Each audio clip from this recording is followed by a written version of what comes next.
polonês. Entre maio de 1940 e janeiro de 1945, cerca de 1,4 milhão de pessoas foram enviadas para Auschwitz. Cerca de 80% delas não saíram de lá. 1.100.000 pessoas perderam a vida em Auschwitz. 1.100.000 pessoas mortas no mesmo lugar. Dessas, 960.000 eram judeus. Só 114 pessoas conseguiram fugir de Auschwitz. São números absurdos, quase até impossíveis de se imaginar. Só que por trás desses números existem vítimas, existiram vidas inteiras que foram interrompidas. E essas vítimas foram mortas através da fome, da exaustão, de doenças, de espancamento, por experimentos médicos e, por último, por gás. Hoje a gente traz as histórias de Maximiliano Maria Kolbe, Carl Fritz, Alma Rosé e Fania Fenelon. Existem muito mais histórias, infelizmente existem muito mais, né? Everybody out of our hometown,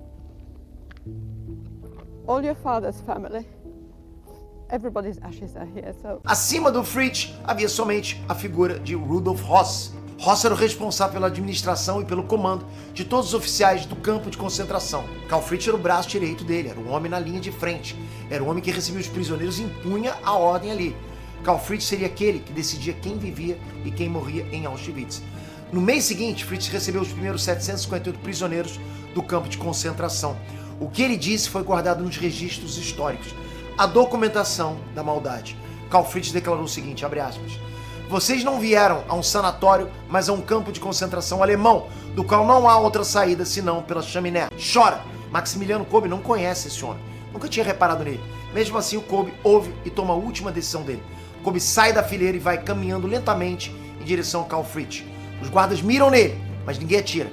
É claramente uma desobediência, mas ninguém atira. A curiosidade fala mais alto entre os soldados. Kolbe olha no fundo dos olhos do Fritz, no fundo dos olhos do mal encarnado. Kolbe fala num alemão impecável e propõe um acordo. Ele mesmo vai para a punição no lugar do homem que está chorando pela família dele.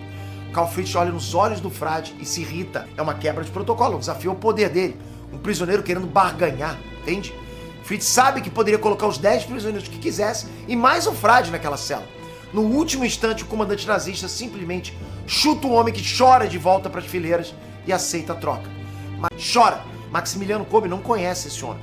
Nunca tinha reparado nele. Mesmo assim, o Kolbe ouve e toma a última decisão dele. Kolbe sai da fileira e vai caminhando lentamente em direção ao Carl Fritz.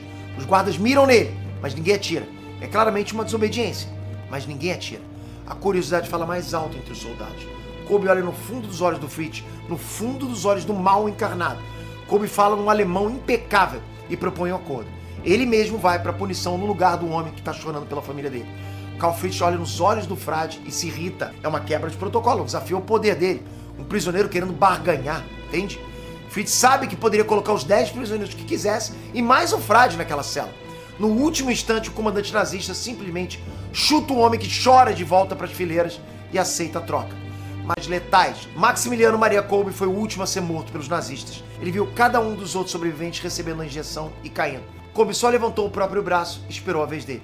Maximiliano Maria Kolbe foi canonizado pelo Vaticano em 1982 e nomeado Mártir da Caridade. Ele deu a vida dele para salvar um estranho, o prisioneiro 5.659, Franciszek Gajowniczek. Gajowniczek sobreviveu por outros 3 anos em Auschwitz até ser transferido em 1944.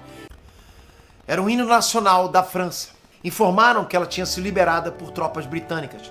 Ela cantou então o hino nacional do Reino Unido, God Save the King. Esse momento foi gravado e registrado e faz parte do acervo da BBC até os dias de hoje. Em 1978, Fania publicou suas memórias num livro. Ela sentiu que era o momento.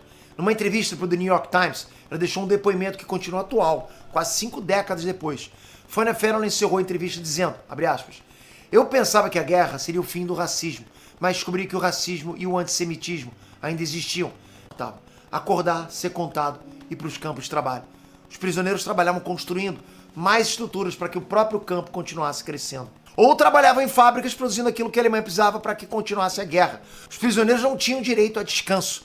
Outros prisioneiros eram colocados na porta dos banheiros para vigiar o tempo de cada um nas latrinas. O almoço era 3/4 litros de uma sopa rala, com gosto horrível. 4 vezes por semana tinha algum tipo de carne na sopa.